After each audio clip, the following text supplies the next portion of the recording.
right? Any risk is something that you want to reduce, right?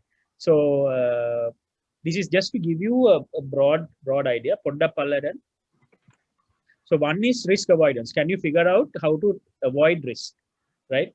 Is there a way to avoid something? Like, for example, you avoided the risk of having to raise capital and put up your own manufacturing plant by outsourcing it, right? So that whole thing is you will have a contract. You will say delivery of this quantity in this quality, whatever. We will pay you this much per unit. So anything that is under that is avoided. Harni?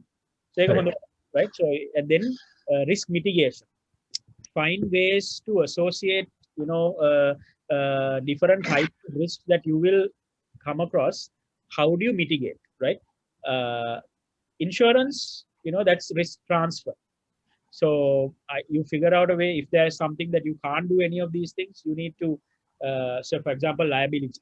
So, is there some, like especially in healthcare, Lanka and loku prasnya naha, but in other places, liability is a big issue, right?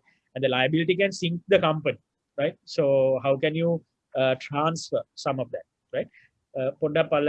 So, next one is about sharing, right? So, is there a way to figure out you bring different pools of parties together to share this risk? Obviously, all of these things have different cost implications, right?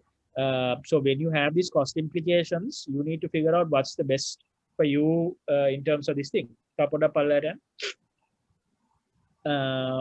Toyan, right? So there are so many different types of risks, right?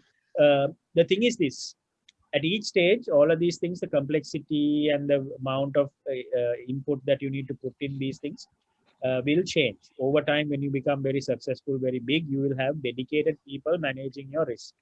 All right. But for the moment, it will be great for you to list it out based on your strategy and what you think could potentially happen. All of you guys have done a little bit of, I mean, all of you have passed O levels. So probability, body weightage, if you want to really make it meaningful, you can spend one day. If you spend, you can get a very good idea, and you must keep referring back to that, right? And to make sure that you're on top of that. And things might change. Things might, new things might come, so on and so forth. So etakota, you have to keep adjusting that, right? So in terms of how you can manage some of these risks during this time, right? I think try to be very lean. I mean, this is like motherhood statements when it comes to risk management. Right?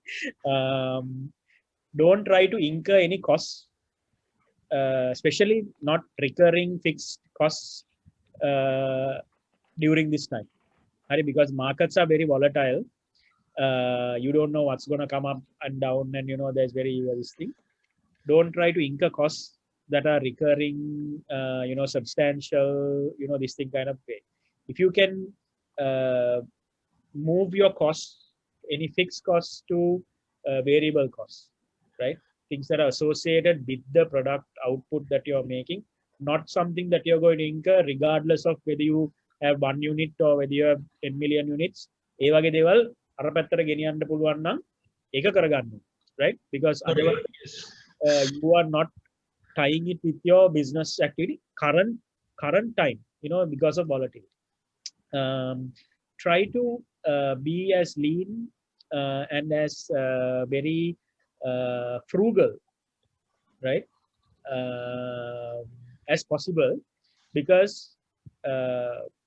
especially for startups, yes, there are new opportunities because markets are getting disrupted, but also there is a lot of inertia in the market, the buying market.